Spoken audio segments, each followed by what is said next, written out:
ओम शांति। आज हम सेकंड में 83 की अव्यक्तवाणी सुनते हैं। आज की वाणी का सार है, दोषी माया नहीं। ज्ञान के सागर सर्वशक्तिवान शिव बाबा बालक सो मालिक बच्चों प्रति बोले।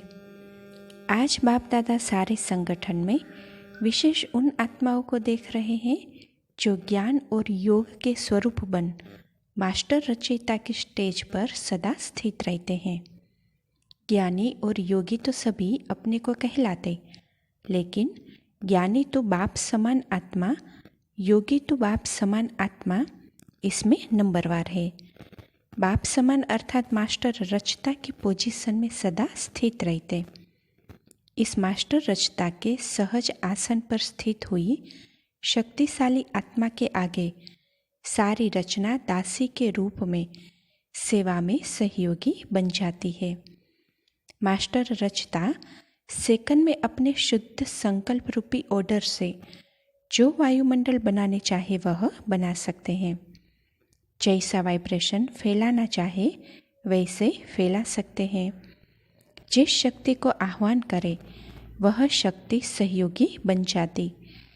जिस आत्मा को जो अप्राप्ति है वह जानकर सर्व प्राप्तियों का सागर दाता बन उन आत्माओं को दे सकते हैं। ऐसे शक्तिशाली मास्टर रचता सदा सहज आसनधारी कहाँ तक बने हैं यह देख रहे थे। क्या देखा? नंबरवार तो सब है ही, लेकिन ऐसे भी मास्टर रचता कहलाने वाले देखे जो अपनी रचना संकल्प शक्ति के एक व्यर्थ संकल्प से घबरा जाते हैं, डर जाते हैं, स्मृति का प्रेशर लो हो जाता है, इसीलिए उमंग उत्साह की धड़कन बहुत स्लो हो जाती है। दिल शिकस्त का पसीना निकल आता है ना, ऐसा होता है ना। क्या करे कैसे करे इसमें परेशान हो जाते हैं। गलती 1 सेकंड की है, अपने मास्टर रचता की पोजीशन से नीचे आ जाते हैं। जहाँ पोजीशन समाप्त हुआ व विस्मृत हुआ उसी सेकंड माया की सेना ओपोजिशन करने पहुँच जाती है। आह्वान कौन करता है माया को? स्वयं नीचे आ जाते, पोजीशन की सीट को छोड़ देते तो खाली स्थान को माया अपना बना लेती।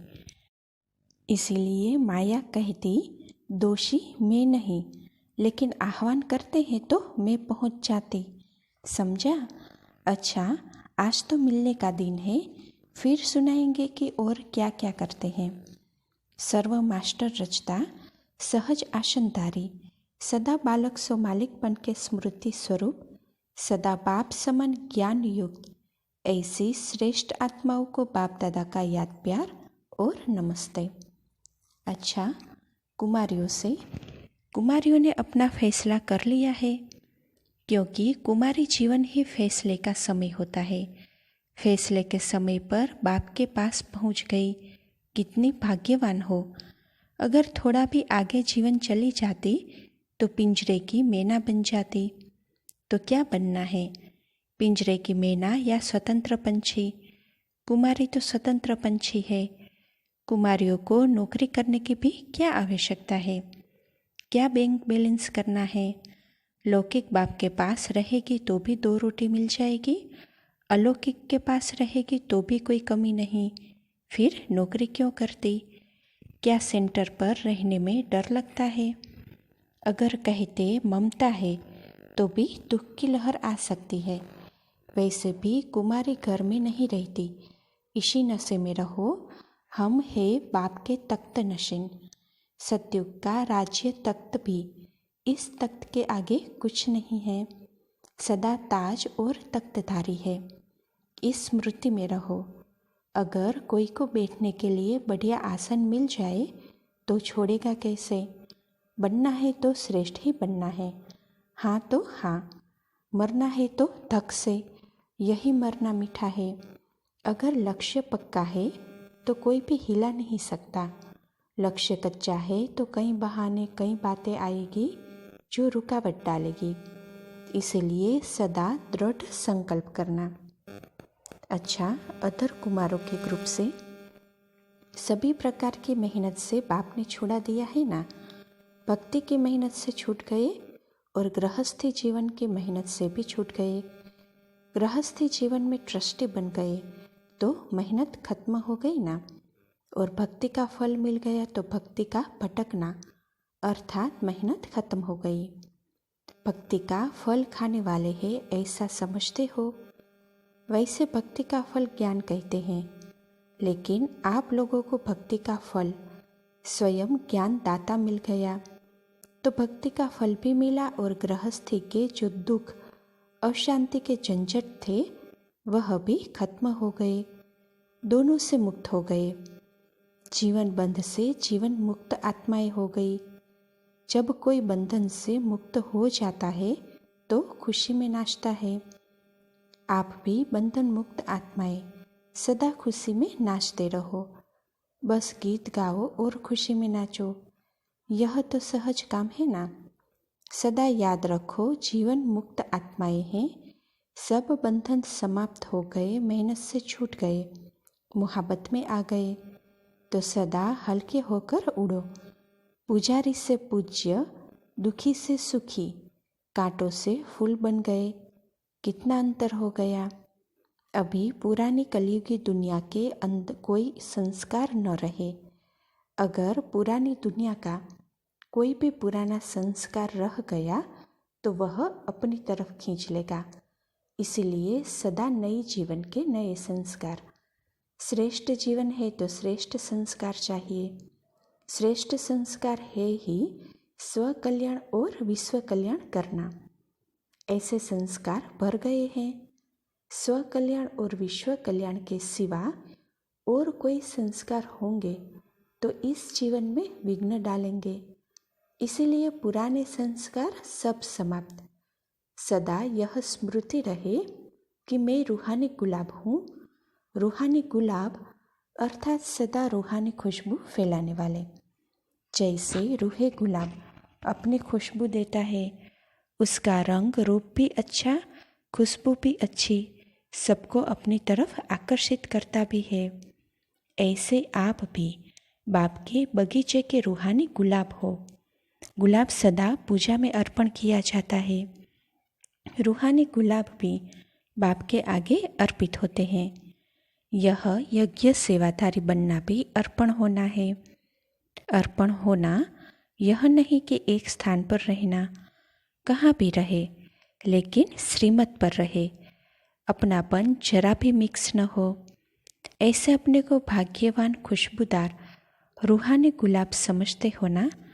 सदा ऐसी स्मृति में रहो कि हम अल्लाह के बगीचे के रूहानी गुलाब है। यही नशा सदा रहे। नशे में रहो और बाप के गुणों के गीत गाते रहो। इस ईश्वरीय नशे में जो भी बोलेंगे उससे भाग्य बनेगा। सदा अपने को विजयी पांडव समझकर चलो। पांडवों की विजय कल्प कल्प की प्रसिद्ध है। 5 होते भी विजयी थे। विजय का कारण बाप साथी था।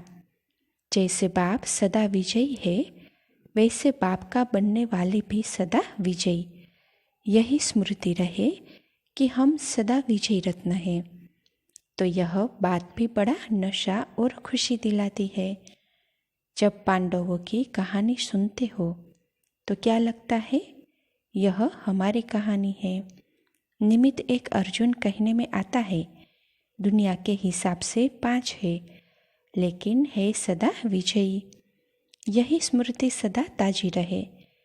ऐसी स्पष्ट स्मृति हो जैसे कल की बात है। सभी ने घर बैठे भाग्य ले लिया है ना। घर बैठे ऐसा श्रेष्ठ ते श्रेष्ठ भाग्य मिला है जो अंत तक गाया जाएगा। बाप के घर में आए, अपने घर में आए, मनाया, खाया, खेला। वैसे भी जब थक जाते हैं तो रेस्ट में चले जाते हैं। यहाँ भी बिजनेस करके, नौकरी करके थक आते हैं तो यहाँ आते ही कमाल बन जाते हो। बाप के सिवाय कोई दिखाई नहीं देता, रेस्ट मिल जाती है।